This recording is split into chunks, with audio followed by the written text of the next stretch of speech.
नमस्कार RGDA.in channel को आपनकु स्वागत। जिला स्तरीय डाहाणी प्रथा निराकरण और सचेतनता कर्मशाला अनुष्ठित।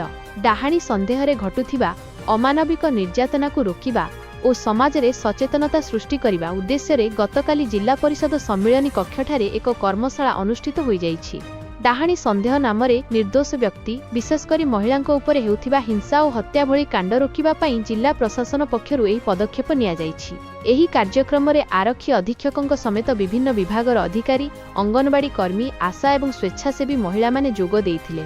डाहाणी एक भ्रांत धारणा और यह एक सामाजिक कुसंस्कार बोली विशेषज्ञ माने मत देवा सह गुणिया पाखकु न जाई डाक्तरंक परामर्श नेबाकू कहिथिले।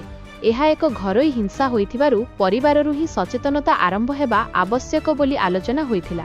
कर्मशाला रे ओडिशा डाहाणी निराकरण आईन 2013 संपर्क रे तालीम दिया जाइथिला।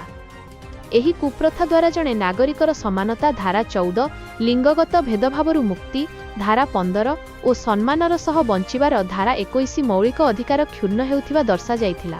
अंधविश्वासरु दूरेई रहिबा सह जेकोसी सहायता पई पुलिस हेल्पलाइन 112, महिला हेल्पलाइन 181 और शिशु सहायता 1098 नंबर रे जोगाजोग करिबाकू परामर्श दिया जाइथिला। शेषरे बाल्य विवाह मुक्त भारत अभियानर कृति प्रतियोगी को पुरस्कृत करा जाई सभा सांग होइथिला।